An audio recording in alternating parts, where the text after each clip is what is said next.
Buenas tardes, bienvenidos, bienvenidas a esta nueva edición del Seminario de Estudios Latinoamericanos, la primera de este año 2025.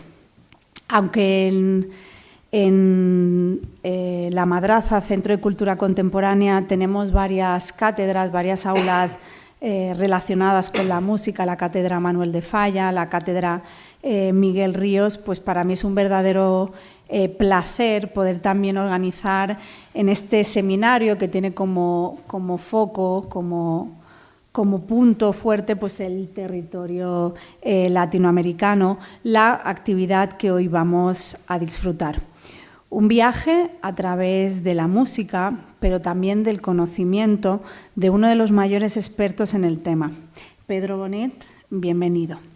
Catedrático de flauta de pico con último destino en el Real Conservatorio Superior de Música de Madrid y doctor en Humanidades por la Universidad Rey Juan Carlos de Madrid, se tituló en España con premio de honor en la especialidad de flauta de pico antes de realizar estudios de perfeccionamiento en Holanda.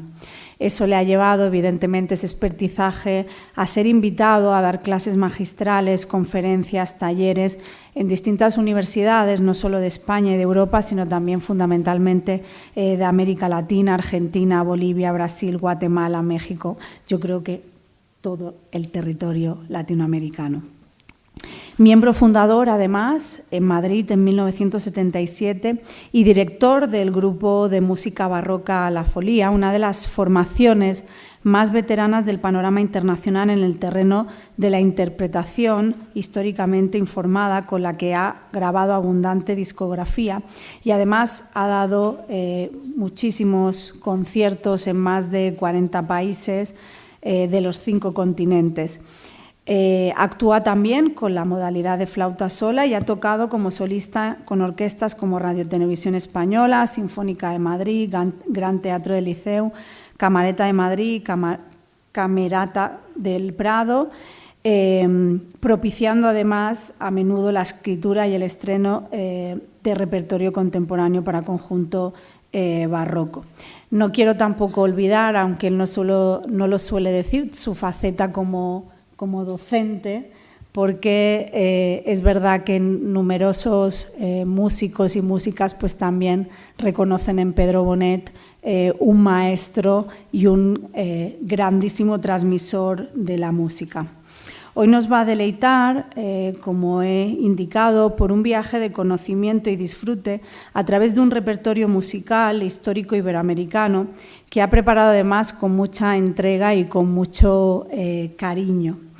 Gracias, Pedro Bonet, por aceptar y por ser la parte musical que necesitaba este seminario. Bienvenido a La Madraza, Centro de Cultura Contemporánea de la Universidad de Granada.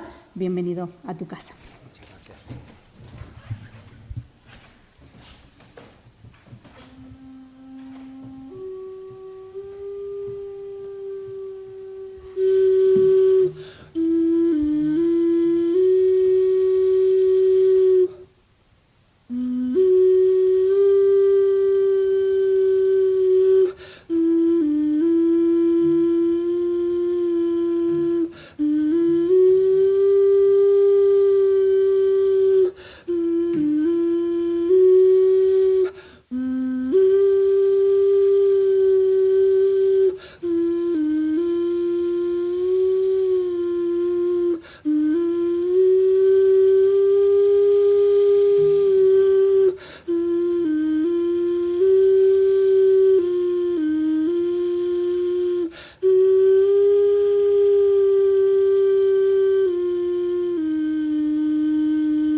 Buenas noches, es un placer estar aquí esta noche. Mi agradecimiento a Yolanda Guas, al catedrático Rafael López Guzmán y a todo el equipo de la Universidad de Granada. Y bueno, pues es un honor estar ante ustedes en este foro tan preciado como es el Seminario de Estudios Latinoamericanos. Acabo de comenzar tocando Hay que decir que, bueno, ahora daré la explicación de por qué antes de abrir la boca en lenguaje he querido tocar y también comentar respecto a este instrumento prehispánico que he elegido para comenzar. La razón por la que nunca empiezo un concierto hablando es porque son dos hemisferios cerebrales diferentes realmente. Los músicos, está comprobado que necesitamos los dos hemisferios, entonces está estudiado que al final lo que aprendemos es hacer un tililamiento muy rápido, eventualmente entre los dos hemisferios, porque no se activan plenamente de manera simultánea. Y es verdad que la música es de mucho reflejo, porque además el oído es el sentido más rápido que tenemos. Un oído no experimentado puede distinguir 40 sonidos en un segundo y 27 imágenes por minuto es cine, ¿no? Entonces, creo que si un concierto, hoy es una conferencia, no es un concierto, pero como tiene una parte de concierto he querido transmitirles esto. Si empieza uno hablando, en el caso de un concierto, está activando el hemisferio equivocado para el público, en el sentido que empieza chiqui chiqui a pensar y realmente nosotros... Bueno, entonces ahora decirles brevemente, les voy a poner en guardia contra mí mismo como conferenciante, porque ahí tienen ustedes mi tesis doctoral, que es una tesis performativa. A mí me costó admitir el término performativo porque... no me gustaba si era un anglicismo, pero dije, no, performa es puro latín. O sea, los ingleses no se pueden arrogar que performativo es inglés, es latín. Pero digamos que performativo significa desde el arte en lugar de sobre el arte. Entonces, en ese sentido, yo no me ahorré ningún trabajo porque mi tesis doctoral, entre unas cosas y otras, tiene 1000 páginas, pero entre anexos, bibliografía, etcétera. Pero les digo, ponerles en guardia contra mí mismo como conferenciante, porque en mi tesis sostengo que si no hay un error en lo que hago, tendría que provocarlo, porque si no hay error no hay arte. Y en ese sentido es en el cual yo me considero un intérprete ilustrado y nunca un musicólogo, porque si fuese musicólogo me vería obligado de alguna manera a aseverar todo lo que hago, y he reproducido esta taza que me regaló un amigo cuya esposa es japonesa y son artistas los dos, y es la cosa en Japón, ¿no? Terminan la cerámica y le dan un golpe porque consideran que sin imperfección no hay arte, ¿no? Y de hecho, imagínense esta misma taza con toda pulida y toda, yo creo que no sería tan bonita como así como lo es. Y he puesto también 2 cosas más. Esto es una breve introducción para decirles que esto es de lo que yo más entiendo y lo que mejor puedo transmitir, de ahí mi performatividad, en el sentido de que yo soy concertista. Entonces estoy aquí en la Universidad de Granada un poco de prestado, y de hecho lo que voy a dar son unas pinceladas y muy basado en la práctica concertística, que es la que llevo a cabo habitualmente. He puesto una reproducción de la enciclopedia de Diderot y d'Alembert, porque es un carro tirado por una caballería, ¿no? Pero yo muchas veces digo, el carro delante de los bueyes, primero tocar y luego pensar. Y yo he dado muchas clases de improvisación en el conservatorio, y para improvisar tienes primero que tocar y luego pensar. De hecho, improvisar es tirarse a la piscina, y luego si puedes ir pensando un poquito, pero como pienses mucho se ha cortado el caudal, ¿no? Entonces todo esto... He reproducido también un mini, es una mujer, por cierto, estará ahí puesto o no está puesto, pero es el Rally de Monte Carlo, es una corredora del año 69, si no me equivoco, y esto es un ejemplo también de una elección. También yo les voy a hablar paralelamente al repertorio iberoamericano, que es el tema en el que nos hemos centrado, pero de lo que yo conozco, que es la experiencia concertística. Entonces, lo que yo digo es que si no se alegraba, si uno gana el Tour de Francia sin despeinarse, o el partido de fútbol sin haber, por cierto, hoy hay un partido importante, bueno, al margen de todo, digo, si uno no gana, gana la competición sin despeinarse, yo creo que eso a mí personalmente no me interesa, entonces es otra cosa. Y luego una última cosa, y ya con eso estaría la introducción y nos metemos con Iberoamérica. En cuanto al tema de lo que hacemos, yo aquí les desvelo un poco la mecánica de los concertistas, que ya digo, es en lo que más estoy especializado. Nosotros tenemos que darles a ustedes un 50% de lo que esperan y un 50% de lo que no esperan. Si nosotros les damos constantemente lo que esperan, o empezamos por lo otro, si estamos constantemente a salto de mata, haciendo cosas sorprendentes todo el rato, ustedes dicen, bueno, sabrá mucho, pero yo hoy he estado todo el día trabajando, he venido a un concierto a las 7:30 de la tarde y lo siento, pero estoy cansado y me voy. Y si nosotros hacemos todo lo que ustedes esperan constantemente, es todo previsible y entonces ya dice, bueno, pues la verdad que para este viaje no hace falta alforjas, porque me estoy aburriendo, he estado todo el día trabajando y me voy. Y yo ahí desarrollé, todos esos son conceptos que yo he desarrollado en mi enseñanza en el conservatorio, lo que yo llamo el perro de Pavlov, que son los reflejos condicionados. O sea, el público, ustedes son inteligentes, aunque la música sea una cosa subliminal. Cuando digo son inteligentes me refiero subliminalmente también en el sentido musical, ¿no? Entonces, si todo es previsible, pues llega un momento en que uno se aburre, efectivamente. Bueno, pues hecha esta introducción, también he puesto el grabado de Goya de los sueños de la razón produce monstruos, que yo lo empleaba mucho en la enseñanza. No soy el único, este grabado se ha empleado mucho, pero esto es muy aplicable a la música también. Es decir, la música es un terreno práctico y no es cuestión de explicar que la cosa racionalmente funcione, hay algo que tiene que ir más allá. Bueno, pues vamos entonces ya con la música iberoamericana. En la música prehispánica he tomado la cita de San Isidoro, en la cual dice que la música solo se puede retener en la memoria humana porque los sonidos perecen y no se pueden escribir. Estamos en el siglo VII,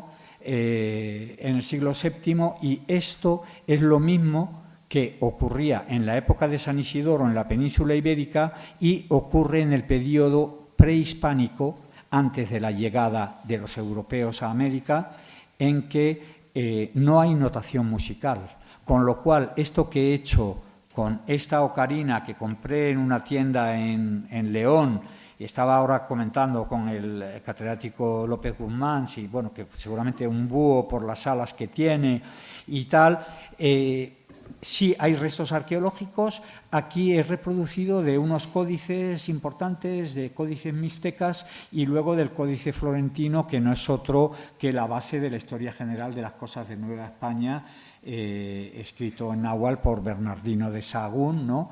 Entonces, todo lo que se pueda hacer de música prehispánica, en principio, yo no quiero sentar cátedra, ya digo, porque ya les he puesto en guardia, yo soy intérprete ilustrado, no soy musicólogo, con lo cual puede haber fallos, aunque no sean intencionados también y provocados, pero en principio no hay notación musical, con lo cual es ficción. Pero sí me ha parecido interesante y entonces ahora pasamos a la primera audición. Se les ha dado a ustedes una hoja para que puedan seguir bien. Esta primera audición es la interpretación de la primera polifonía impresa en América, conservada impresa en América. Juan Pérez de Bocanegra, Ritual, Formulario e Instrucción de Curas, Lima 1631, y es el Nakachap Cusicuinin, un himno mariano. Este hombre, Pérez Bocanegra, fue un clérigo seglar afín a los franciscanos, especialista en lenguas indígenas, enseñó latín en la Universidad de San Marcos en Lima, luego fue a Cuzco, fue corrector de libros corales, se metió bastante en el tema musical, examinador general de lenguas nativas quechua y aymara para la archidiócesis de Cuzco, y finalmente fue párroco en esta iglesia maravillosa que he reproducido aquí de Andahuayillas, a unos 40 kilómetros de Cuzco. Aquí tienen el formulario, la reproducción del libro original, la producción de la polifonía, el texto en quechua y la traducción. Y entonces ahora, de un concierto en Nueva Orleans, esto fue en el 2013, todos los ejemplos que se van a poner son interpretaciones de la folía, la mayoría en vídeo y algunas en audio, y entonces, pues, por favor.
Bien, entonces, bueno, de los ejemplos quizás no los voy a... Este sí lo he querido dejar entero, pero las piezas que voy a interpretar, lógicamente, van a ser completas, lógicamente. Quizás de las audiciones, aunque está el minutaje ahí, pero unas cosas con otras se alargaría demasiado, entonces a criterio pues iremos cortando un poco para dar estas pinceladas que vamos a dar. Bueno, como ven, la idea aquí, porque esta pieza ha abierto algunos programas de la folía, y la idea es que el instrumento prehispánico, con esa ficción que les decía, que no hay notación musical, no podemos saber cuál es la música, pero simboliza, porque sí tenemos los restos arqueológicos, sí tenemos la iconografía, entonces eso sí lo tenemos, entonces lo anterior a la llegada europea. Y también cuando lo he interpretado ahí, he intentado emplear cosas de afinación diferentes a las nuestras. Yo, de hecho, recuerdo yendo a Cuzco en el tren a Machu Picchu, ¿no? Y esas flautas, que yo soy flautista, esas flautas que estás oyendo en el tren son mareantes, porque las recuerdo con satisfacción, pero es otra afinación rarísima, todo desafinado. Bueno, y luego la guitarra aquí simbolizaría ya la llegada de los españoles. Lógicamente la guitarra, la cuerda pulsada era muy importante, igual que las flautas también eran muy transportables, y luego las flautas tienen la ventaja de que coinciden con los instrumentos autóctonos, con lo cual la flauta ha sido muy importante en todo el tema de la interculturalidad con América. Entonces eso es lo que hemos querido simbolizar en este comienzo de concierto. En este caso era Nueva Orleans, era un concierto a las fuentes de Bimini por los 500 años de la llegada de Ponce de León a las costas de Florida, primera presencia europea documentada en el suelo de los actuales Estados Unidos en 1513. Esto fue en 2013 para el 5º centenario. Aquí teníamos la documentación. Bueno, esto lo he puesto aquí como una cronología. Está el Tratado de Tordesillas, lógicamente muy importante, y muy importante en lo musical por el mandato de la evangelización y el papel que la música cumplió en la evangelización y en todo el sistema que se instituyó en América como territorio que a partir de entonces se fue subordinando, con todos los hitos que sabemos, a la corona española en los territorios de ultramar. He reproducido dos mapas, uno de ellos de un libro comprado hace poco, estoy constantemente comprando libros y leyéndolos y demás, sobre arte, por ahí viene, América precolombina, el arte de los pueblos, un libro alemán, bueno, que son las culturas nativas, digamos, del norte y el centro de América. Y el otro mapa, el de la derecha, es de la enciclopedia New Grove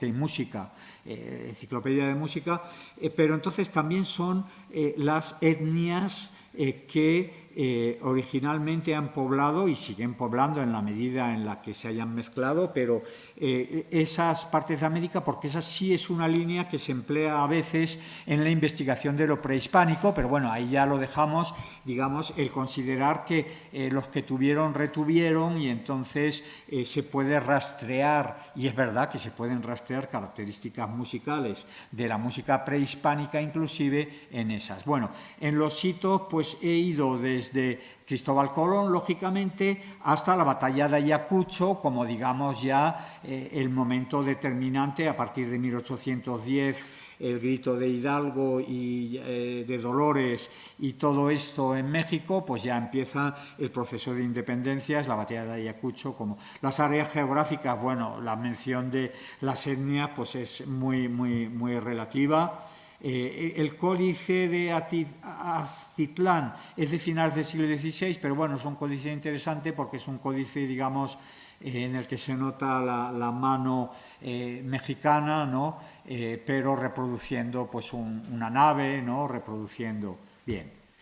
Apuntes en torno a la música del periodo de dominación española. Bueno, esta definición es importante. Música colonial, virreinal, posterior a la llegada colombina y anterior a la independencia de las repúblicas americanas.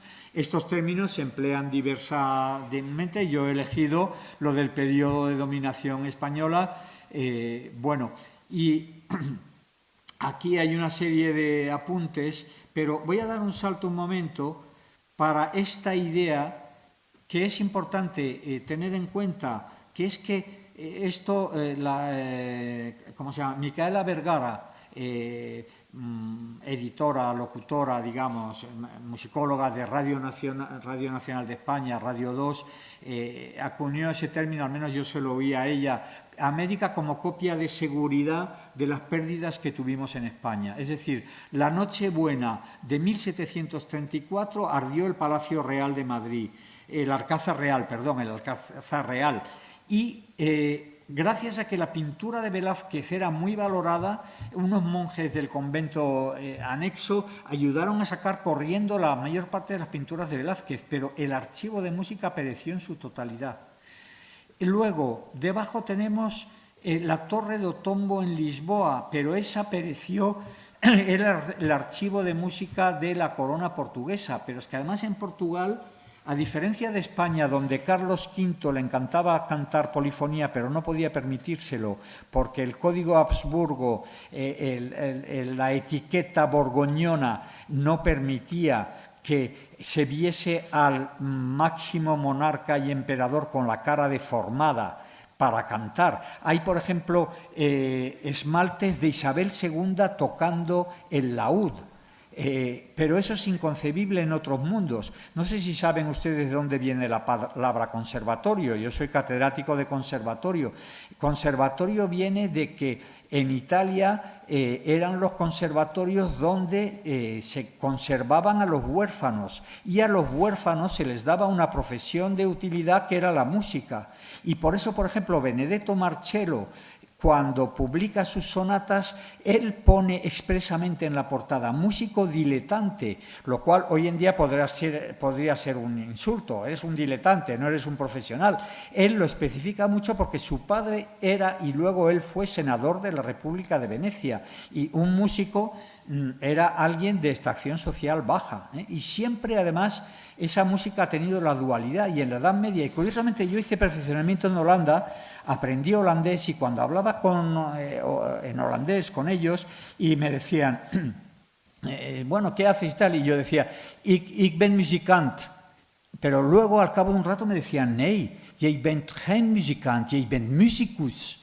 O sea, seguían empleando la distinción medieval. Es decir, que musicant era musiquillo, era músico de feria, y en cambio musicus en latín era otro término, que es la gran diferencia que ha habido de la música, que era lo más alto, porque era la música de las esferas pitagórica, es decir, la armonía, la música mundana, que es la música que no se oye, que es la de las proporciones de los planetas, y luego lo peor, que ya Platón de hecho denostaba la música cuando venían esos vientistas, que yo soy vientista, que venían de la zona de Turquía, de la parte griega, de Anatolia y todo eso, y eso para Platón era la perversión, porque eso llevaba los cromatismos, esas cosas sensuales que luego llevaban a emborracharse. Y de hecho lo que es muy importante fue el cambio con Aristóteles, porque Aristóteles, siendo respetuoso con su maestro Platón, pero él sí admitió la fruición musical. O sea, porque Platón solo quería helenismo y una cosa muy estricta, y estaba en contra de... Y Aristóteles admitió que la música... Bueno, ahí me estoy extendiendo, pero creo que es interesante. Y luego fíjense que también está la destrucción del archivo del Palacio de Liria, en Madrid, ahí en el Metro Ventura Rodríguez, cerca de mi casa, y esas son imágenes, y ardió también el archivo de música. De hecho, por ejemplo, las sonatas de violín de Rando, hay copias del musicólogo Subirá, José Subirá, las hizo antes de la Guerra Civil, copias manuscritas, entonces no había fotocopias, pero eso pereció toda esa música.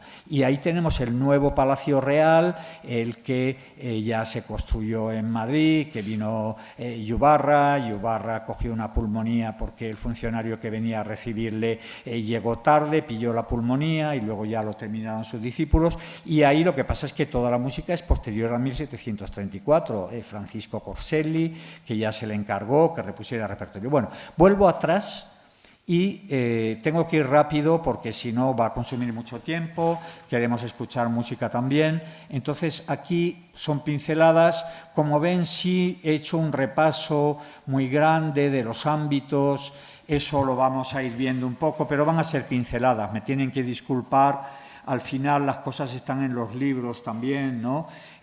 Sí destacar las tres tradiciones de América serían la autóctona. Es verdad que como no hay notación musical, no hay restos musicales precolombinos, pero sí hay todos unos pueblos nativos cuya sensibilidad y cuya realidad musical interactuó.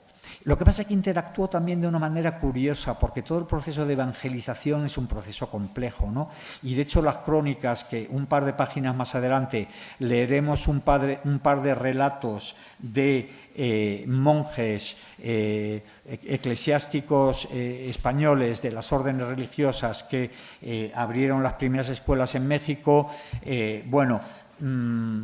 entonces, una tradición autóctona, luego la tradición hispana y luego, claro, la tradición africana a partir del momento en que llega la deportación de la esclavitud a América y, por ejemplo, en el virreinato de Perú hay una proporción enorme afroamericana y luego todos los mestizajes y las conocidas castas. Luego los medios urbanos, el medio más español, las catedrales y conventos, la mayoría de los cantores son hispanos, pero claro, empieza a haber una necesidad de mano de obra, porque además hay que decir que un hispano, un peninsular, vamos a llamarle así, literalmente peninsular, iba a hacer más riqueza como encomendero que como músico en principio. Entonces sí, un cantor ya peninsular sí podía hacer carrera en América como maestro de capilla, como cantor, con unas prebendas, pero con lo cual eso dio entrada ya al medio nativo, ¿no? Pero hubo maestros de capilla incluso que fueron indios, pero fueron minoría, mestizos también tardaron un tiempo, mulatos menos. Hubo muchos músicos ministriles, saben que los ministriles se llaman en todo la música histórica española, los ministriles somos los instrumentistas de viento o de cuerda, somos los instrumentistas, mientras que los cantores muchas veces eran sacerdotes, los ministriles no solíamos ser sacerdotes, porque además éramos músicos que luego éramos musicantes también, de estos musiquillos que luego íbamos a tocar a las fiestas, ¿no? O sea, que tocábamos, íbamos a... Bueno, yo les contaría una anécdota, no tenemos tiempo que gastar, pero bueno, es una anécdota divertida. Yo estaba estudiando en Barcelona cuando tenía 17, 18 años y fui con mi maestro a hacer un estudio intensivo antes de entrar a la mili como músico. Yo tenía 18 años entonces, entré con 19. Y entonces yo estaba encantado, dedicado a la música desde hacía un año ya profesionalmente y tal. Y entonces fui con una amiga a cenar a un sitio y vi postre de músico. Y digo, esto va a ser la tarta más increíble del mundo. Y cuando me trajeron un platito de almendras y pasas, digo, mira, esta es la profesión que he elegido. Postre de músico, claro, eran unas almendras y pasas porque en esa época habían cerrado todos los restaurantes. Tú terminabas de comer, que encima el viento tú no puedes tocar con la boca llena ni habiendo comido hace poco. Y entonces salías con hambre de la tal y estaba todo cerrado y tenías que comerte las almendritas que llevabas en el bolsillo. Bueno, estoy gastando tiempo en algo que no debiera, pero son anécdotas que tienen que ver con mi profesión. Y luego, el ambiente periférico, bueno, hay que decir que también, como veremos ahora enseguida, cuando Pedro de Gante abre la primera escuela de música en México, él era franciscano. Pedro de Gante, por cierto, era hijo de... parece que de Maximiliano I, hijo natural de Maximiliano I, el emperador Habsburgo, el abuelo de Carlos V, o sea, era tío de Carlos V, mantenía contacto con su sobrino. Ahí tenemos una reproducción de su catecismo pictográfico, pero él empezó a estudiar el náhuatl, abrió la primera escuela de música de América en 1527, si no me equivoco, y digamos que ahí hicieron una política que recuerda un poco la que luego van a hacer los jesuitas y también en Oriente y en general a nivel mundial, de intentar dirigirse a las élites. Entonces en la escuela pues dirigirse a las clases privilegiadas indias, porque además hay que decir que un incentivo de la música era la exención de tributos y en general una manera de progreso social. Bueno, Y luego las reducciones misionales, escucharemos algo de música de ella también. Todo esto es la parte teórica, luego ya vamos a tirar con las interpretaciones y con las audiciones, ¿vale? Un resumen de los estilos, la polifonía renacentista, luego el siglo XVII, la música del primer barroco. Esto en la siguiente hoja lo tengo más resumido, con lo cual no me extiendo ahora. El barroco intermedio, todo esto lo vamos a explicar y lo vamos a ver en las audiciones. Luego la llegada del italianismo, el estilo galante y el criollismo, ya ahí estamos en el siglo XVIII. Y luego he hecho una lista de maestros, los que fueron peninsulares de origen, pero luego muy importantes en América. Algunos de ellos son los que vamos a escuchar. No la vamos a repasar ahora, porque algunos de ellos, por supuesto, todos los que están, los que van a estar, están aquí en la lista. Los autóctonos, comprobado que nacieron allí, muchos de ellos criollos, es decir, criollo es el peninsular de padre y madre peninsular nacido en América, ¿no? Digamos yo al menos en la distinción que he tomado, ¿no? Ya mestizo es mezcla de peninsular y nativo, mulato y luego todas las castas y todo esto. Entonces ahí tenemos, en algunos se ha destacado, por ejemplo, Juan Matías, en los autóctonos, México 1618, quizás 1667, en Oaxaca era zapoteca y es el primer nativo que llega a maestro de capilla, cosa importante, porque estamos en el siglo XVII y dentro de lo que cabe un maestro de capilla es un puesto, realmente es el responsable de toda la música eclesiástica con toda la importancia que se le daba al tema eclesiástico, tanto por el mandato de Tordesillas como por todo el tema de lo que representaba. Y luego, por ejemplo, Manuel de Sumaya, que vamos a escuchar su música. Manuel de Sumaya, en este caso, es criollo, pero bueno, es un nivel impresionante, ya lo van ustedes a apreciar. Bueno, pues no me extiendo. Y luego, los misioneros europeos, empezamos con Pedro de Gante. Claro, Pedro de Gante es que Gante era España, ¿no? Entonces lo he puesto como europeo, pero luego los siguientes ya son ya de finales del siglo XVI, es a partir del momento en que se autoriza la llegada de misioneros centroeuropeos e italianos. Esto va a ser muy importante, lo vamos a comprobar en las audiciones, porque eso va a hacer que el estilo de música en el siglo XVIII va a ser más italiano y centroeuropeo de influencia que no hispánico. O sea que el siglo XVI lo vamos a comprobar enseguida con las audiciones y yo les voy a guiar en ese sentido, para eso es mi especialidad, no la de historiador sino la de músico práctico.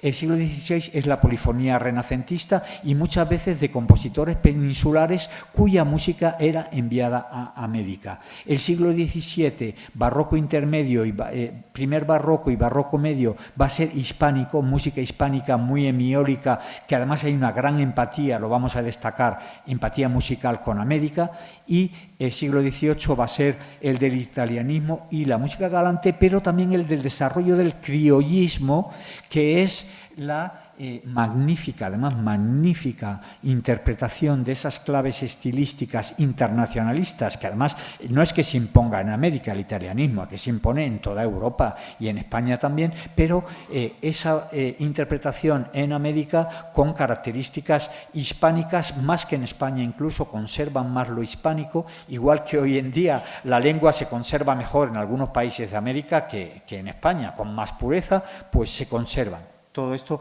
lo vamos a ver de manera resumida. Aquí tenemos un cuadro. Bueno, he reproducido imágenes del Códice de Martínez Compañón, que será la última de las audiciones. Martínez Compañón, ya eso es final siglo XVIII. Hay que destacar que Martínez Compañón, si antes reproducía una imagen de la enciclopedia de Diderot y d'Alembert, París 1759, 60-70, pues el Códice de Martínez Compañón 1779-89 es cuando Compañón es obispo de la diócesis de Trujillo en Perú, en el Virreinato de Perú. para mí es como una enciclopedia de Diderot y de D'Alembert. Él mandó a sus dibujantes recoger estas imágenes, es lo mínimo que he reproducido aquí, pero vemos a una mujer tejiendo con el sistema con el que yo he visto tejer en Guatemala, aún en las carreteras hoy en día.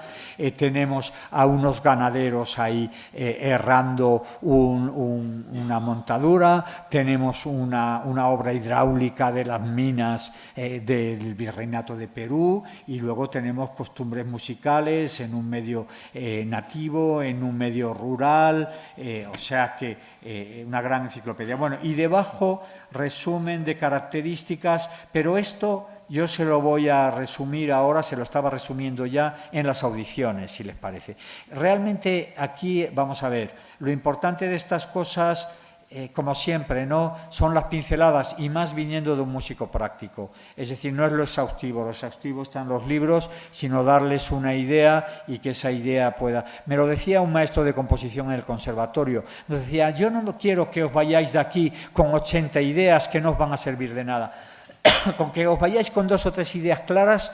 Y no pretendo hablar ahora, yo no soy un maestro en ese sentido, y él sí lo era, y éramos sus discípulos, ustedes son colegas, muchos de ustedes interpares estamos, pero eso me decía ese maestro a nosotros que éramos sus discípulos, con que os llevéis 2 o 3 ideas ya va más que suficiente.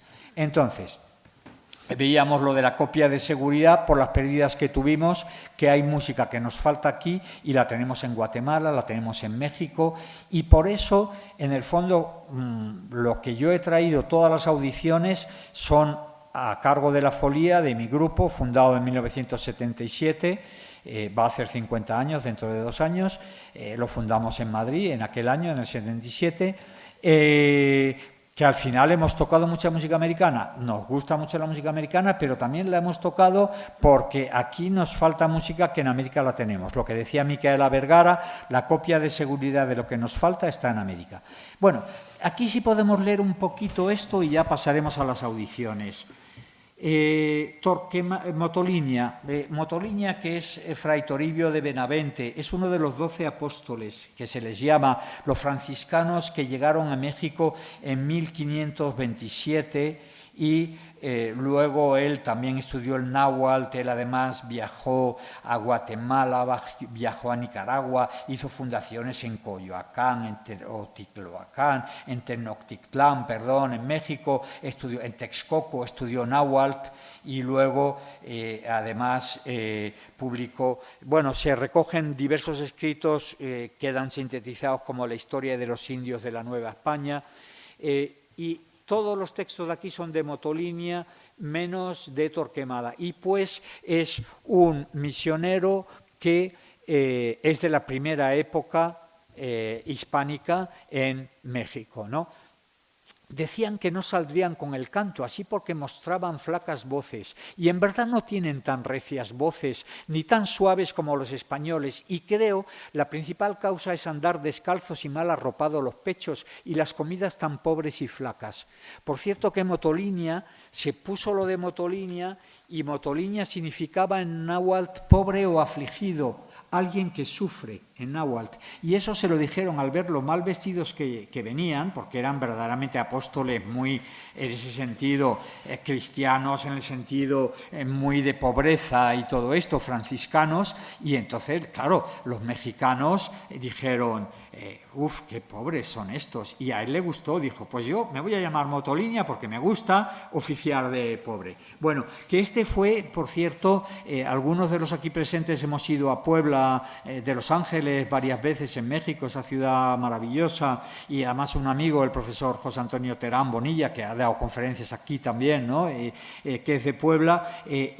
Motolinia fue el que soñó esa ciudad ideal, ¿no?, de Puebla de Los Ángeles. Me corregís porque yo introduzco errores en mi discurso y es peligroso, pero soñó que ahí era Puebla de Los Ángeles, por eso se llama Puebla de Los Ángeles, y es verdad que Puebla es un sitio con buena agua, muy llano, muy agradable, y fue una ciudad utópica, ¿no?, Puebla. Bueno, este fue el fundador, uno de los fundadores de Puebla, ¿no?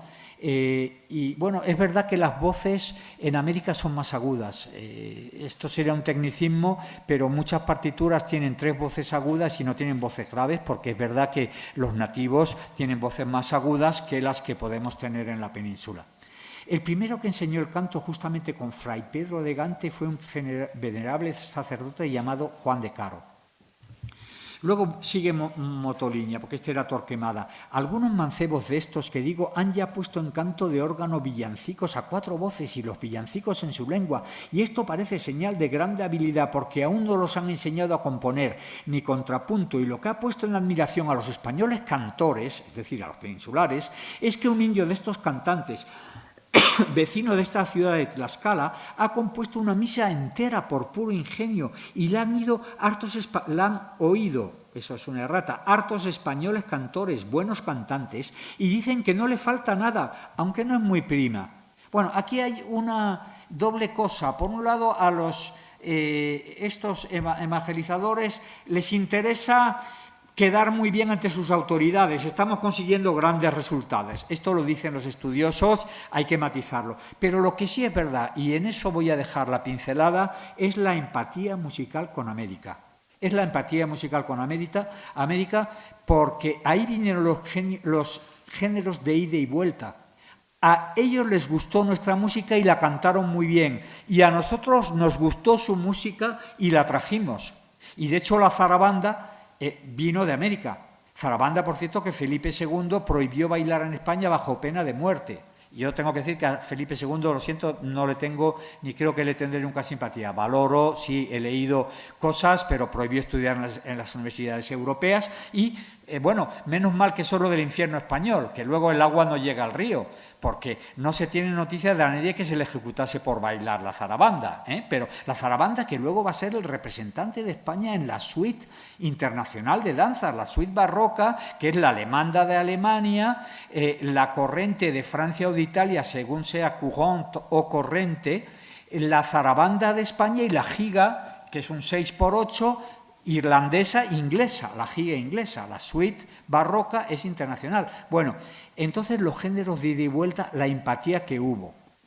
De hecho, en la sala también ha venido Rubén García Benito, con el que acabamos de editar ahora un libro sobre Diego de Pantoja, el misionero que fue a Pekín. Hemos trabajado también sobre la música oriental y con Oriente es totalmente diferente. Los emperadores orientales les interesaban los claves, los instrumentos clink, clink, que hacía una pluma, que hacía un reloj musical, eso les fascinaba. La teoría musical occidental les interesaba mucho, pero es que hoy día nosotros no entendemos. Yo he tocado bastante en Turquía, tengo amigos en Turquía, y en Turquía tienen las 2 tradiciones, la occidental y la turca. Me traje una antología de Ney, la mejor del mundo, comprada con mi amigo turco ahí en una tienda en Turquía. Volví a Madrid, escuché 5 horas de Ney turco, me lo pasé fenomenal, encantado, porque esa desafinación que yo les mencionaba, a mí me gusta toda la música, en el tren yendo a Machu Picchu, pues también el Ney, otra afinación, pero es otra tradición musical, con lo cual no hace falta remontarnos al pasado. Con la música oriental la entendemos relativamente, ni ellos la entienden mucho. Hoy día sí, pero no vamos a extendernos ahora porque estamos para hablar de Iberoamérica y no de Oriente. Pero sí destacar que mientras que con Oriente no ha habido y sigue sin haber realmente una absoluta empatía musical, porque son sistemas diferentes, con América la ha habido. Con América la ha habido y esto es un proceso importante. Bueno, y ya voy a ir acortando mucho las intervenciones habladas. Yo creo que con todo esto están dadas las pinceladas. Quizás en la última cosa, pues bueno, hay muchos niños de hasta 11 o 12 años que saben leer y escribir, cantar canto llano y canto de órgano y aún apuntar para sí varios cantos, etcétera, etcétera. O sea, hubo mucho talento. Estos evangelizadores aprendieron las lenguas nativas, tenían ese mandato evangelizador tal y cual, Tratado de Tordesillas. No vamos a meternos a todo eso, está en los libros y está estudiado y ustedes saben mucho más, muchos de ustedes, mucho más que yo de todo esto, pero en cualquier caso destacamos esa empatía que del periodo prehispánico no podemos hablar y sí, a partir de ahora vamos a ver audiciones de cosas de lo que ocurrió a partir de ahora. Vamos a ir con las audiciones 2 y 3 y he elegido a Cristóbal de Morales, que es la polifonía renacentista. Cristóbal de Morales, que es el fundador realmente de la Escuela de Polifonía Española, junto a Francisco de Guerrero, que fue su discípulo, bastante más joven que él, y Tomás Luis de Victoria, que Tomás Luis de Victoria se crió ya en la época de Santa Teresa de Jesús, siendo un niño en Ávila. Es el último de los polifonistas españoles. Son los tres grandes polifonistas universales. Cristóbal de Morales, que nació en 1500, el mismo año que el emperador, y que Carlos I de España y V como emperador, el mismo año que Carlos el emperador, y que además coincidió con él en varias ocasiones. Era miembro del coro papal en Roma y fue a Niza, a la paz de Niza, esa paz ficticia que firmaron esos dos íntimos enemigos que fueron Francisco I de Francia y Carlos I de España, que estuvieron toda su vida guerreando. Incluso estuvo preso en la Torre de los Lujanes en Madrid, enfrente del palacio, de las pocas torres mudéjares, ¿no?, auténticas que tenemos en Madrid, y luego le dijo: oye, te pago un rescate. Luego no se lo pagó, pero le dejó marchar, y luego, bueno, eso cuando le apresó en la batalla de Pavía, ¿no? Bueno, entonces vamos a escuchar, y aquí verán una cosa curiosa, vamos a escuchar dos versiones. No, primero vamos a escuchar del último disco que hemos sacado, La Folía, que lo tienen ustedes aquí, es un disco de hace un año, que son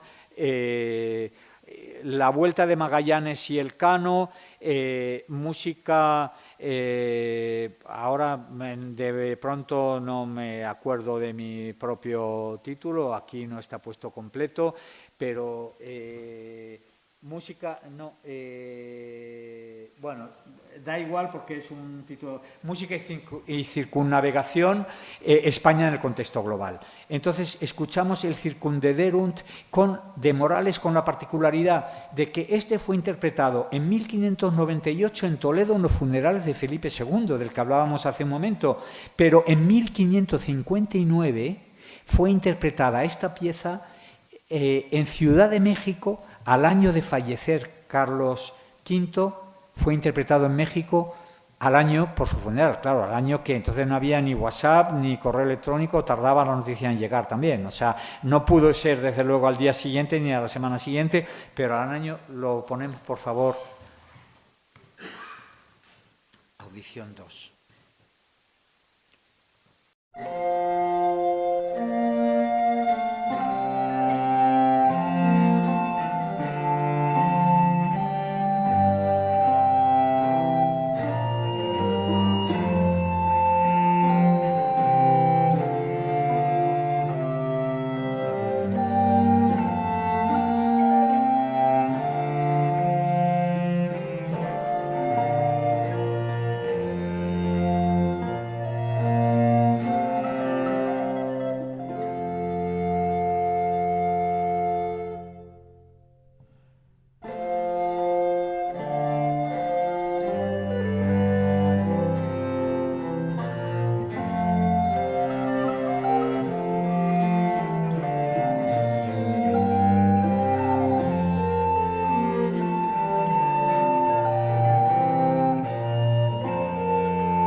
Bueno, música peninsular, polifonía, es polifonía vocal tocada instrumentalmente. Es una música tan maravillosa que funciona muy bien instrumentalmente. Ahora escuchamos una versión instrumental también del Sanctus en un concierto en Madrid.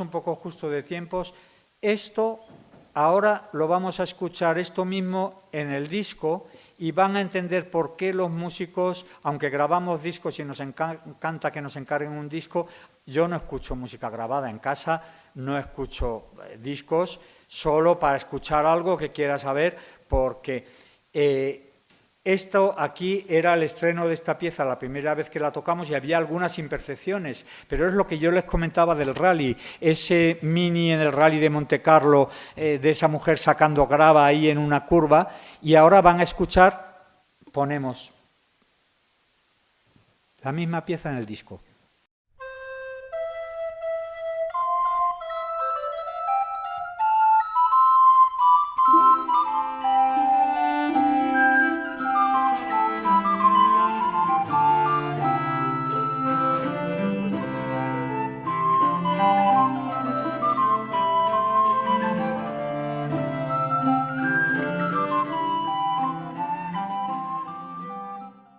Hombre, yo intento, mi ideología la mantengo, intento que haya algo en el disco, pero ven que yo he elegido antes la que tiene fallos que la que está descafeinada para el disco. Seguimos, volvemos al PowerPoint, por favor, y muchas gracias, Yolanda, porque yo sin tu ayuda, perfecto. Prácticas musicales en América. Me gusta mucho esta imagen de los cantores, esto de Guamán Poma de Ayala, ¿no? Este mestizo que escribió la Nueva Corónica y Buen Gobierno hacia 1615, que era hijo de princesa inca y peninsular, y este libro. Y son, fíjense, los cantores con flautas dulces, todos con vientos, podrían ser chirimías, pero con tantos tamaños parecen flautas, bueno, da igual que sea caña o flauta, pero y luego una imagen curiosa de la época actual, bueno, de los años 60, pero un auténtico cuarteto de flautas o quinteto de flautas, más bien, con flautas bajos, tenores, contraltos y soprano, pero flautas populares. De hecho, mi próxima interpretación va a ser con una flauta, ahora vamos a ello, que esa va a ser interpretación en directo. Y luego unas imágenes, bueno, he puesto una de lo de Bernardino de Sahagún, pero con el contraste, ¿no? Con sus armaduras en Tenochtitlán, tocando una flauta travesera, vestidos de militares y a la derecha del todo, ¿no? Con el tambor. Y luego otras del mismo Bernardino de Sahagún, unas de nativos con instrumentos de viento. Lo que pasa es que no se anotó esa música, porque claro, también podrían haberla anotado los evangelizadores, esos sí podían haber anotado música al dictado, pero no lo hicieron. El único que lo va a hacer, y con eso vamos a terminar, luego, dentro de un rato, fue Martínez Compañón. Ahora ponemos un poco les explico, la primera música instrumental del barroco. Esto es del Seminario de San Antonio Abad en Cuzco. Nosotros hemos tocado ahí también con la Folía. Hoy día es el Hotel Monasterio, que es un hotel de hiperlujo, pero que es impresionante como seminario lo que era, porque aquí es como un cuartel, bueno, brutal, ¿no? La arquitectura y todo. Y el archivo de música del Monasterio de San Antonio Abad es muy importante, y esta es una pieza instrumental típica de sonata multiseccional del barroco, y esta me parece interesante escuchar un poco de ella porque representa que los estilos que hubo en el barroco en la península llegaron a América rápidamente y se hicieron en América, O sea, realmente hablamos de un mismo mundo. Vamos a ello.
Sí, entonces hay que decir que, bueno, este tipo de música se inventó básicamente en Italia a partir de 1600 y va a perdurar en la primera mitad del siglo XVII y es lo que llamamos primer barroco. Y los hispanos, tanto en españoles, tanto en la península como en América, somos un poco más conservadores, entonces es multiseccional, pero tendemos a mantener el tempo más estable. Los italianos eran más atrevidos en los cambios de tempo, pero es una música instrumental. Ahora seguimos el estilo del barroco intermedio. Bueno, esto aquí yo quiero destacar este libro tan importante publicado por compañeros de aquí de la Universidad de Granada, La música y el Atlántico, de María Gembero y Emilio Rosfábricas, de 2007, y me voy a echar una flor en ese sentido porque en 2005 yo hice por primera vez el programa Música de la época de los galeones y mi intuición fue correcta en ese sentido. Me gustan mucho los temas marítimos, de hecho me he especializado mucho en ellos y me gustó esa idea del galeón, el galeón que es esa nave que evolucionó a partir de que la carabela permitió a partir de la Carraca navegar a Barlovento y llegar por primera vez a América, pero luego lo que hacía falta era capacidad de carga. Y el galeón, de hecho, no es una categoría náutica, sino más bien una categoría práctica de un barco que puede ser diverso desde el punto de vista de la ingeniería náutica, pero con capacidad de carga. Y entonces me interesó esa música que viajó a América. Y de hecho, lo primero que vamos a escuchar, Juan Hidalgo, la tonada sola de octavo tono disfrazado de pastor, se conserva en México, en el CENIDIM, en México, y es Juan Hidalgo, que fue el autor de La púrpura de la rosa, que luego es Torrejón de Velasco el que lo hace en América, que este Torrejón de Velasco era hijo del que llevaba los lebreles de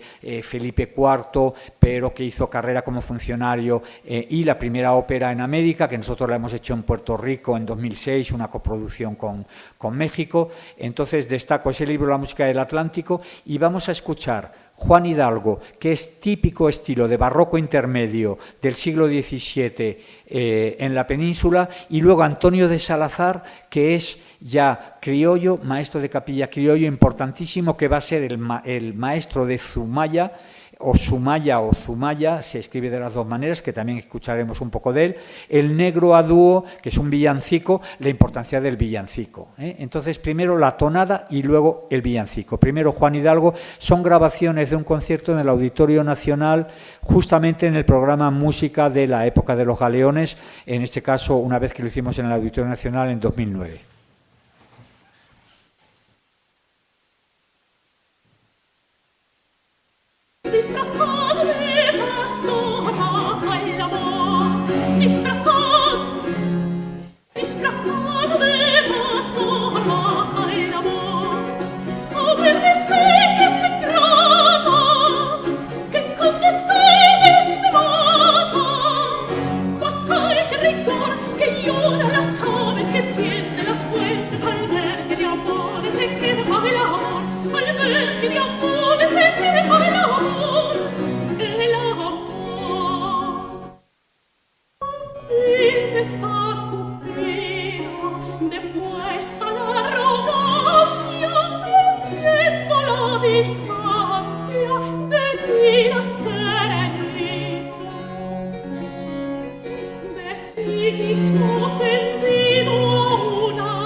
Sí, ven aquí, por un lado, el tema rítmico, que es común a España y América. En ese sentido, no hay que confundirse tampoco. Decir, esto es muy americano. Bueno, pero es que en la península la música era así, O sea, y por eso hubo empatía también, realmente, ¿no? Y luego los cambios de tempo, eso es muy del barroco. Eso antes, en el Renacimiento, no ocurría, ¿no? O sea, esa era la libertad del barroco, ¿no? El movimiento, ¿no? O sea, de hecho, esa es la diferencia que hay entre la portada de Salamanca, de la Universidad de Salamanca, ¿vale? El plateresco, todo recargado, pero todo estático, ¿no? Y por otro lado la columna salomónica, ¿no? Que ya es la figura serpentinata a partir de Miguel Ángel y del manierismo y todo esto. Ahora vamos a escuchar a Antonio de Salazar, una negrilla. La negrilla son villancicos, pero no son exclusivos de América. Se piensa, esto es América. No, en España había esclavos negros bastante, la esclavitud en España aún se está estudiando y aún no lo suficientemente, y también en España se escribían negros, pero porque y había cofradías de negros. De hecho, en Madrid, en San Ginés, en la puerta de San Ginés, hay una S con el clavo, y la S con el clavo era la cofradía de los esclavos, pero aunque parezca un juego, un juego visual, casi lo de esclavo, porque es una S y un clavo, pero en realidad es sine iure, sin derechos. Pero ahí en esa puerta lateral de San Ginés, en la calle Bordadores, esa era la cofradía una cofradía de esclavos en Madrid. Esclavos que, por cierto, en España, el infierno español era un poco diferente porque tenían su tienda, no quiero magnificar nada, y hoy en día con todas las correcciones y todo eso y tal, ya no hay quien diga nada, pero digamos que, bueno, que era gente que tenía un estatus en un momento dado, parece ser. Y una cosa curiosa es, en la calle del Cristo del Olivar en Madrid, está la iglesia de los dominicos del Cristo del Olivar, que la han reconstruido en los años 50, y las vidrieras tienen la S con el clavo, y son vidrieras de los años 50 que uno se pregunta si realmente cuando reprodujeron ese motivo ahí, los que lo hacían sabían lo que estaban haciendo, porque es de 1950, porque esa iglesia fue bombardeada en 1936. Vamos con Antonio de Salazar, Tarará, maestro de Capilla de México. Yo soy Antón, yo soy Antón, tarará, yo soy Antón, niñito de nacimiento, niñito de nacimiento, y lo canto lo así, mi hijo, tarará, tarará, tarará, y lo así, mi hijo, tarará, y lo así, mi hijo, y lo así, mi hijo. Yo soy Antón Molinera y ese niño que nació, hijos de una labia Lola, ninguna mi estimación. Tarará, tarará, tarará, y yo soy Antón, un sonajilla, cascabe y ahora tambo, voy a bailar yo a Belena, al multilicam. Bueno, lo que voy a hacer es que voy a saltar, aunque escuchemos un poco de todo, pero a la interpretación 2, que está volteando la hoja justo, digo, para que no sea ir avanzando con las interpretaciones, también andamos mal de tiempo. Decirles una cosa, bueno, quien están escuchando cantar es Celia Alcedo, es la soprano de la Folía desde hace 20 años, y realmente con la Folía incidentalmente han podido cantar, muy incidentalmente, otras dos personas, pero han cantado dos sopranos, básicamente, María Villa en los años principios de los 90 y luego Celia, lleva 20 años.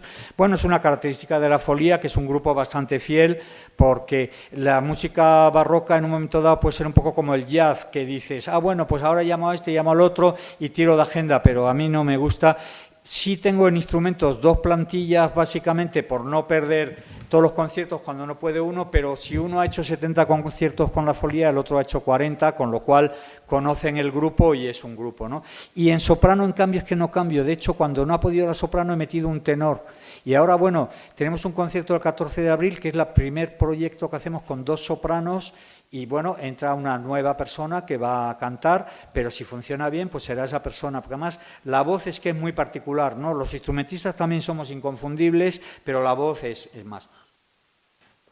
Voy a tocar de las misiones, pero ya esto es cuando ya se había disuelto la Compañía de Jesús, entonces con una flauta que compré en Córdoba, Argentina, a 40 kilómetros de las misiones realmente al norte de Córdoba, y estas composiciones, músicas que en obsequio hicieron los indios canichanas del pueblo de San Pedro de Mojos. Yo he tocado ahí en la zona, en Mojos no, pero en Chiquitos, que en la zona concomitante, y esto, Huasiayana, Fracle, Chicule y Eusama, tal no sé qué, capita don Carlos IV, Eua capita, doña María Luisa de Borbón, doña María Luisa, María Luisa. Voy a tocar en versión instrumental con una flauta nativa.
entonces hacia 1790, hemos dado un salto. Ahora volvemos al PowerPoint donde estábamos y vamos a tener que ir rápido. Ajá, muy bien, gracias. Rafael Antonio Castellanos, Oigan una jacarilla. Esto es un villancico también ya tardío. Este hombre muere en 1790, maestro de capilla de la Catedral de Guatemala. Este lo hemos tocado muchas veces con voz. Lo vamos a saltar con perdón porque tenemos que ceñirnos un poco al horario. Sería mostrar que el villancico que acabamos de escuchar por Antonio de Salazar, con características totalmente hispanas, se mantiene 100 años después. Aquí, miren, este libro que ven aquí, el señor Ramón Gutiérrez, aquí presente en esta sala, y su hijo Rodrigo Gutiérrez Viñuales, bueno, está también Graciela Viñuales, gran amiga, amigos de mis padres. Mi padre era el historiador del arte Antonio Bonet Correa y también director de la Real Academia de Bellas Artes de San Fernando, y bueno, quiero darle un homenaje aquí porque él realmente fue especialista en barroco y en arte hispanoamericano, tuvo la cátedra de arte hispanoamericano en Sevilla, y hay que decir que yo era y soy, sigo siendo de mis hermanos, el de en medio, el más rebelde, y además de ciencias. Yo estudié matemáticas, física y química en bachillerato y además sigo siendo de ciencias. Los músicos estamos constantemente manejando números, por mucho que parezca que mucha cultura, pero oído y números básicamente. Bueno, este libro lo trajeron y esta pieza que vamos a escuchar, que es Roque Ceruti, que vino con el marqués de Santobuono y fue maestro de capilla de la marquesa virreina en 1716 en Lima, luego fue maestro de capilla en Trujillo y al morir Torrejón de Velasco, que mencionábamos antes, el autor en 1701 de La Púrpura de la Rosa, la primera ópera hecha en América, en Lima, para la coronación de Felipe V, un año después.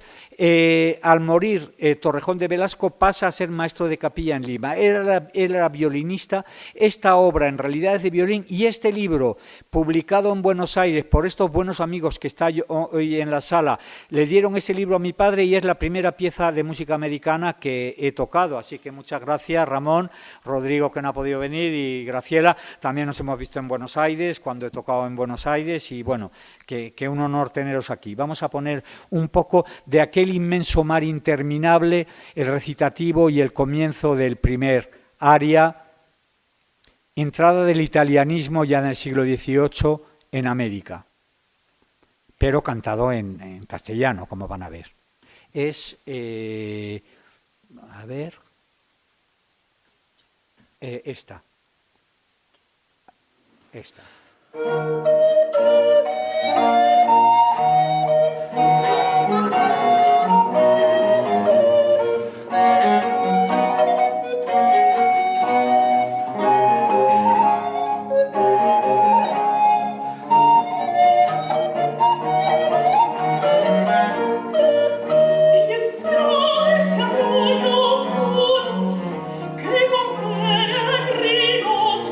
Hoy quédate como todos traeré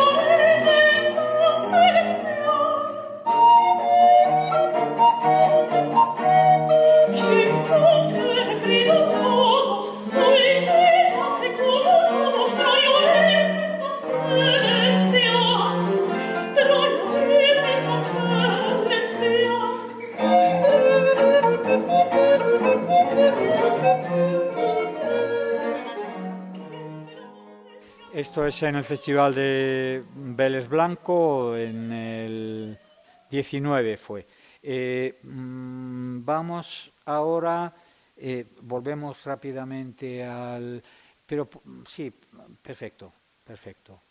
Ahora de Manuel de Sumaya, la cantada O muro más que humano, vamos a escuchar un poco de la... Pero vamos a ir al segundo, déjame ver, al segundo de Sumaya, que es No, vamos a ir al 1-2.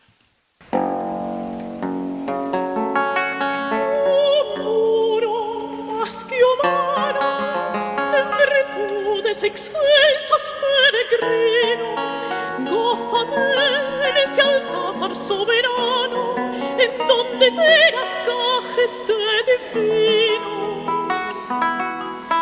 A tu bien inmortal de mal ajeno, las piedras con sus cantos forman tono. A ti, gran Padre, que de glorias lleno, murmuro celestial, logras el trono.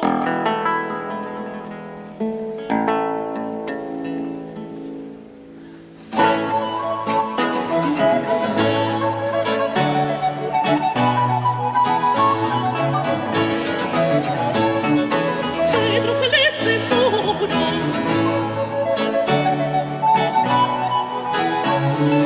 Pedro celeste trono, llega a obtener gloria sin par de aquella celestial Jerusalén.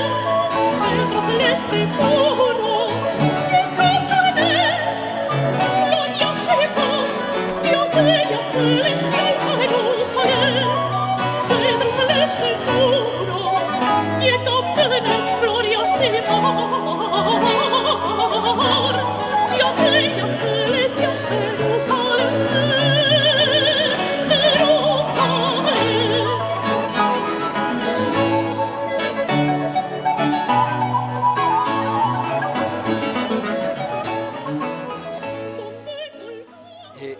Tenemos que ir muy rápido ya. Han oído primero un recitativo, es el típico recitativo barroco, ¿no? No nos podemos extender a horas, sería interesante hablar de lo que es el recitativo, pero bueno, imitación de los griegos, tal y cual, bueno. Y luego este aria que a mí me parece impresionante, cómo escribe este Sumaya. Este fue discípulo y sucesor de Antonio de Salazar en la Catedral de México. Al morir Salazar en 1715, él le sucede, pero luego era protegido del obispo Montaño, Tomás Montaño, y entonces marchó a Oaxaca con Montaño, y la Catedral de México le puso juicios y de todo por marcharse, pero él se marchó y ya luego quedó como maestro de capilla en Oaxaca. De hecho, esto pertenece al Archivo Musical de Oaxaca. El otro ejemplo que tenía de él era para mostrarles cómo hay un criollismo, pero un criollismo que en realidad es un hispanismo. Es que claro, ahí tenemos, hay que decir que es que todo era España, o sea, realmente Nueva España era España y con las características cada una de su territorio, ¿no? Entonces hay muchas cosas que evolucionaban allí más que aquí, y una de las cosas es muy interesante en la otra pieza porque es un estribillo con coplas, es decir, la forma del villancico, pero metido en esta misma obra, hibridado con un tema de formal del villancico. Pero realmente ahora vamos a tener que, ya con un par de pinceladas, porque soy consciente de que no podemos extendernos. Entonces, de las misiones, volteando la hoja, he tocado ya esta de tal. Jomelli lo vamos a saltar, es música italiana procedente de las misiones, música instrumental. La tonada del Congo de Martínez Compañón, pues sí, vamos a poner un poquito de esto, y esto es la crónica de una deportación. Martínez Compañón es ese obispo que recogió música, antes le mostraba las imágenes de su enciclopedia, magnífico, que mandó recoger 17 piezas que nos dan la vida, y esta es una versión ahí en el festival también de aquí, Congo, el 11.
Entonces, ahora ya sí vamos a rematar.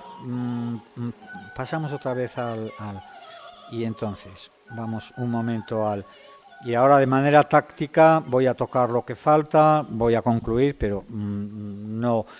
bueno, aquí tenemos de las misiones, concierto nuestro en la capilla doméstica de los jesuitas de Córdoba, del dúo de la Folía, un concierto mío en Chiquitos, en la casa, por cierto, donde nació el dictador Hugo Banzer, en su día dictador de Bolivia, que hoy día es el Museo de Arte Sacra, pegado aquí a la iglesia de Concepción de Ñuflo de Chávez en tal.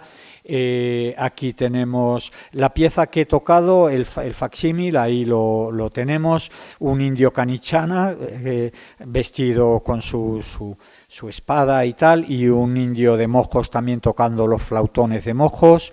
El Congo, aquí tenemos la letra terrible: a la mar me llevan sin tener razón, dejando a mi madre de mi corazón. Ay, ¿qué dice el Congo? Lo manda el Congo, Cucuzubán bestán, Cucuzubá ya está. No hay novedad, que el palo de la jeringa va derecho a su lugar. O sea, terrible, ¿eh? Una cosa espantosa. E imágenes de compañón y la partitura de el Congo. Esto es muy interesante, es un legajo de esclavos de la Audiencia de Buenos Aires en 1799 y una pieza directamente relacionada con ese expediente. La tocamos en uno de nuestros programas de dúo, ahora no tenemos tiempo de extendernos. Ahora voy a tocar de seguido lo que queda y con eso vamos a terminar, porque tenemos que concluir. Entonces, Manila, y aquí un homenaje, ya que estamos en la sala de homenajes de amigos, a Miguel Sorroche, a quien conocí junto a Ana García, ¿no? Es el apellido, a su mujer, visitando el Museo de Historia de Manila, eso fue en 2009, visitando el Galeón San Diego.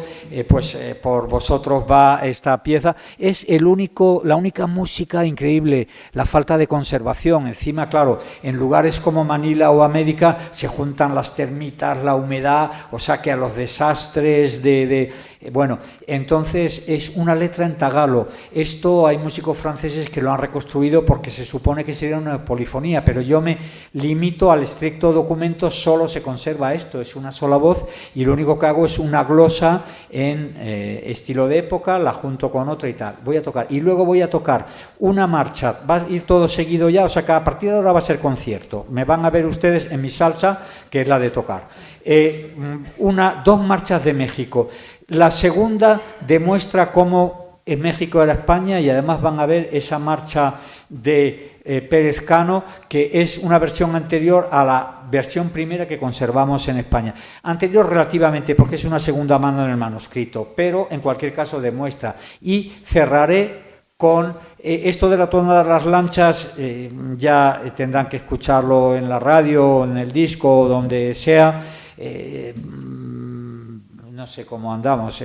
Esto es Martínez Compañón, Folclore Andino. Ponemos el principio nada más para cerrar. Es la última audición, con lo cual cumplimos bastante los objetivos. Esto es en Sevilla, concierto en Sevilla.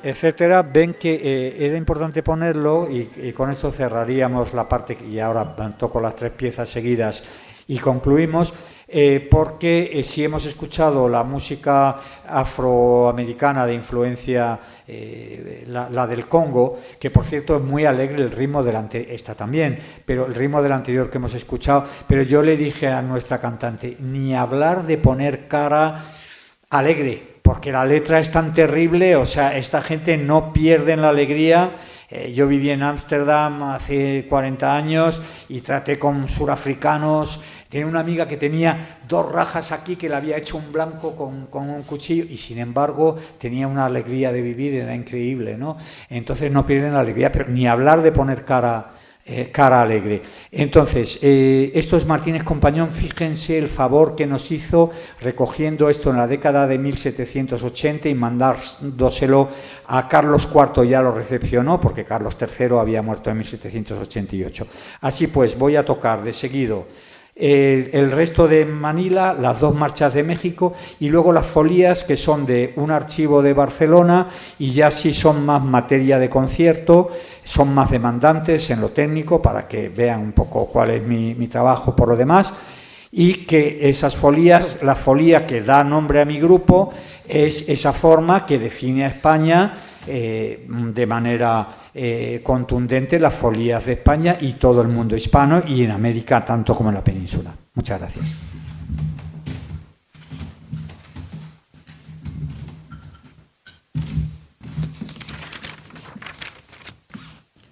Letra en tagalo y yo soy la oveja perdida.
México, 1759.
Folías, Biblioteca de Cataluña, para instrumento solo.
Pues aquí terminamos, tocando donde hemos empezado. Muchas gracias.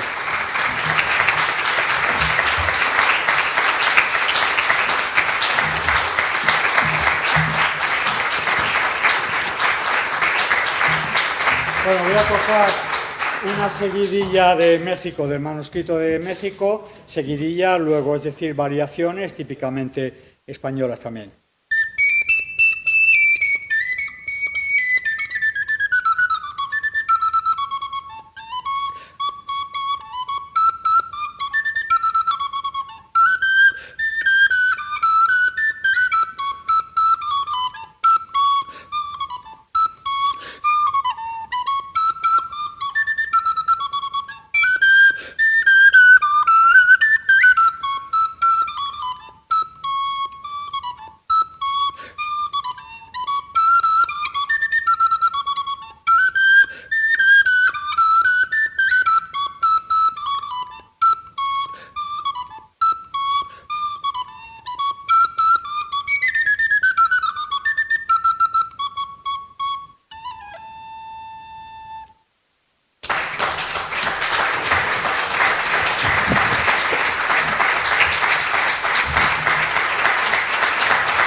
La verdad que ante la música sobran las palabras, así que no creo que haya mejor cierre para esta noche que la música que hemos escuchado. Muchas gracias Pedro Bonet por haber venido hasta Granada y muchas gracias a todos ustedes por haberlo compartido. Gracias.